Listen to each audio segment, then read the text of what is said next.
이제 핵심 특강 총 14강의 마지막 강 14번째 강좌는 중개실무 중에서 개별적 중개실무와 관련된 부분들입니다. 분량이 상당합니다만 지금 핵심 특강이기 때문에 핵심들만 잡아 나가 보도록 하겠습니다. 먼저 분묘기지권과 장사 등에 관한 법률인데요. 분묘기지권이라고 하는 것은 타인이 소유하고 있는 토지상에 분묘를 설치한 자가 그 분묘를 수호봉제사하기 위해서 타인 소유 토지 중 일부를 사용할 수 있는 지상권에 유사한 특수한 형태의 물권을 바로 분묘기지권이라고 부르는 것입니다. 이러한 분묘기지권의 무분별한 발생과 행사를 억제하기 위해서 장사 등에 관한 법률이라고 하는 것이 규정되어 있고요. 장사 등에 관한 법률은 묘지를 설치 주체에 따라서 국가가 관리하는 묘지, 그리고 공설묘지, 그리고 사설묘지로 3분을 합니다. 그리고 장사법은 출발하면서 국가가 관리하는 묘지는 이 법의 적용을 배제한다라고 규정하고 있기 때문에 시도나 시군구가 설치 관리하는 공설묘지와 사인이 설치 관리하는 사설묘지만 장사법의 적용 대상이 되는 것이고요. 다시 사설묘지는 개인이 설치 관리하는 개인의 개인묘지, 어느 한 기의 분묘가 독립적으로 설치된 묘지를 개인묘지라고 하죠. 그 다음 민법상 친족관계에 있었던 자를 대상으로 구역을 정하여 묘지를 설치하는 가족묘지, 동일한 종중이나 문중 구성원을 대상으로 묘역을 설치하는 묘지, 종중 및 문중묘지, 그리고 불특정 다수인을 상대로 구역을 정해서 묘지를 조성하는 법인묘지로 사설묘지는 4분돼서 사설묘지가 어떤 묘지였느냐에 따라서 그 면적 등과 관련된 제한 규정 등을 별도로 두고 있다는 것이죠.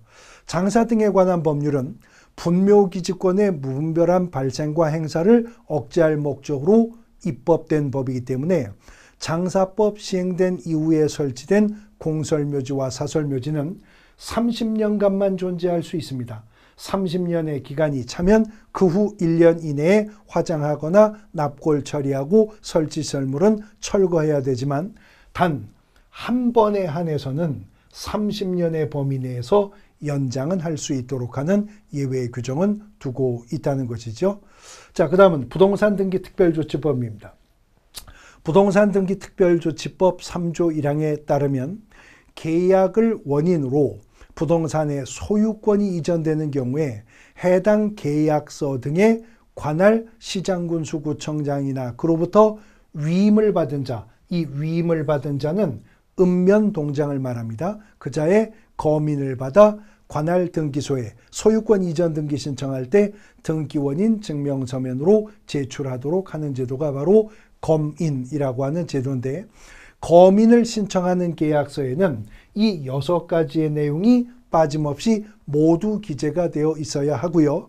검인권자인 시장군수구청장은 실질적 심사권이 없기 때문에 검인 신청하는 계약서에 형식적 요건이 충족되어 있다면 그 계약서에 검인을 날인하도록 하고 있습니다. 단 우리가 전 시간과 전전 시간에 살펴봤지만 부동산 거래 신고를 필했거나 토지거래 허가를 받았을 때에는 검인이 의제되죠. 그때는 별도로 검인을 받지 않아도 될 것입니다.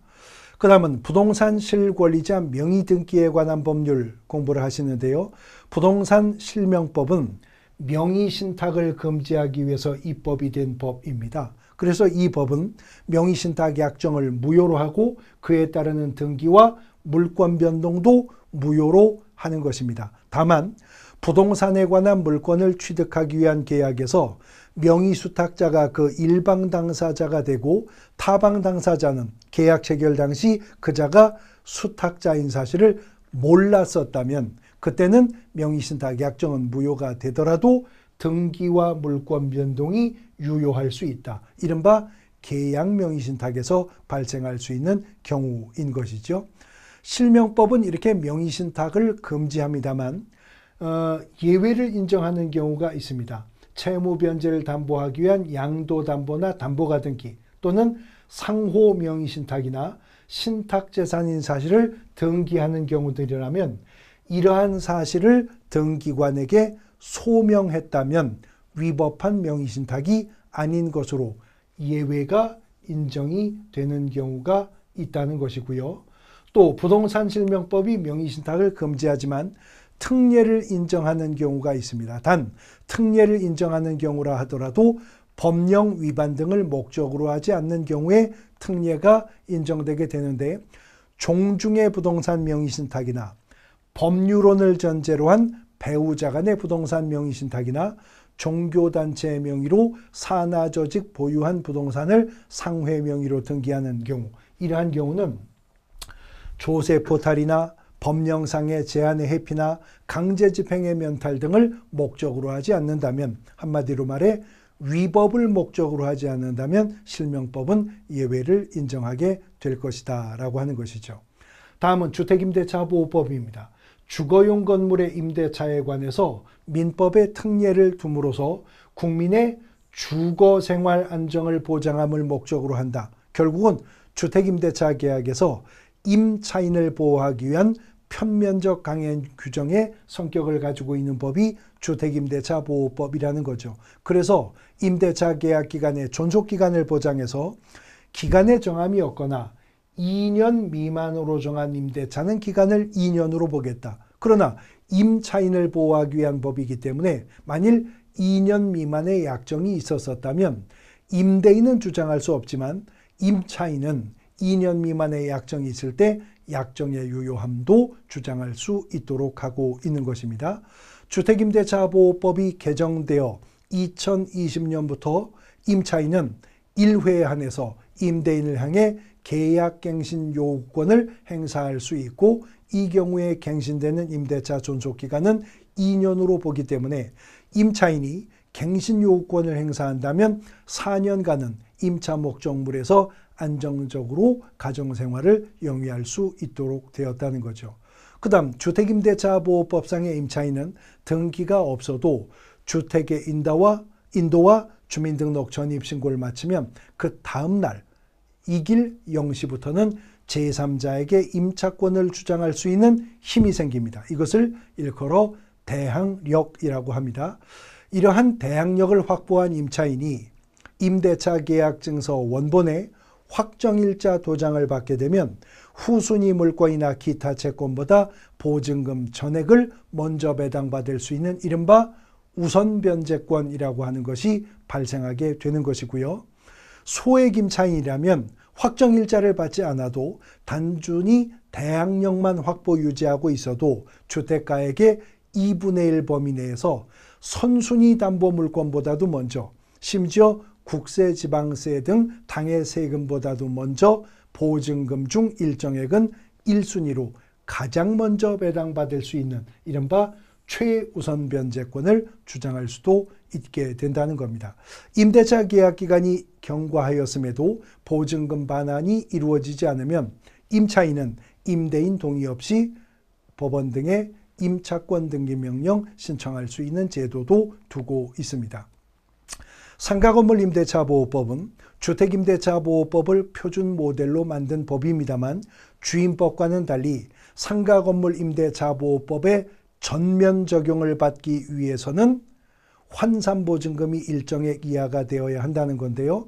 보증금 외에 월차임이 있다면 월차임 곱하기 100한 금액을 보증금과 합산한 금액이 서울특별시는 9억 원, 그 다음에 부산광역시와 과밀억제권역은 6억 9천만 원, 광역시 지역은 5억 4천만 원, 그 밖의 지역은 3억 7천만 원 이하가 되어야 상가건물 임대차보호법의 전면 적용을 받습니다. 주택임대차보호법이 최단기간 2년을 보장한다면 상가건물 임대차보호법은 일단은 최단기간은 1년만 보장을 해주는 것이고요. 단 주임법에서는 1회에 한해서 2년의 계약갱신을 할 수 있지만 상가건물 임대차보호법은 최초의 임대차 계약 기간을 포함해 10년을 초과하지 않는 범위 내에서 갱신 요구할 수 있고 임대인이 정당한 사유가 없는 한 갱신 요구 거절할 수 없도록 하고 있습니다. 단 3기의 차임에 달하는 차임연체가 있었다면 임차인의 갱신 요구에 대해 임대인이 거부할 수 있고 임대인은 또 계약을 해지할 수도 있도록 하고 있고요. 주택과는 달리 상가는 권리금이라고 하는 것이 있죠. 그래서 임차인이 신규 임차인이 되고자 하는 자로부터 권리금 받는 것을 보호 보장하고 그 권리금 지급받는 것을 임대인이 방해할 수 없도록 하는 제한 규정도 두고 있습니다.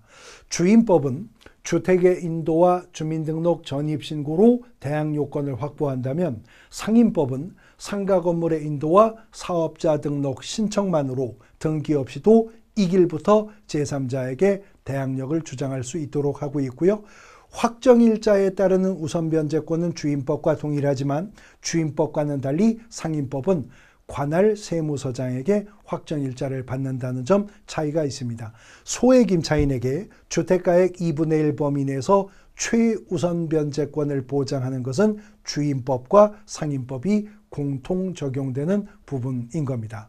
자, 이제 민사집행법상의 경매 절차인데 민사집행법상의 경매 절차는 집행권원에 근거한 강제경매와 담보권 실현을 위한 임의경매, 법원 경매는 강제경매와 임의경매로 구분되는데 둘 다 민사집행법상의 절차에 의해서 행해지는 경매 절차라는 사실은 동일한 것이고요. 개업공인중개사가 이러한 민사집행법상의 경매 절차에 개입해서 단순한 권리분석이나 취득의 알선을 넘어 매수신청, 대리를 하기 위해서는 대법원 규칙이 정하는 요건을 갖추어 법원에 등록을 하여야만 변호사나 법무사 자격 없는 개업공인중개사가 경매 대리 업무를 수행할 수가 있게 됩니다. 개업공인중개사가 경매 대리 등록을 하기 위해서는 먼저 공인중개사인 개업공인중개사이거나 법인인 개업공인중개사이어야 하고 법원 행정처장이 지정하는 교육기관에서 경매실무교육이라는 교육을 따로 받았어야 됩니다. 그리고 손해배상 책임을 보장하는 업무보증을 설정했을 때 이 개업공인중개사는 중개사무소가 속한 지방법원장에게 경매대리 등록을 받을 수 있고 경매대리 등록을 받은 개업공인중개사만이 매수신청 대리행위를 행사하되 매수신청 대리행위는 매각장소 또는 집행법원에 직접 출석하는 방법으로 경매 대리행위를 행하도록 하고 있습니다.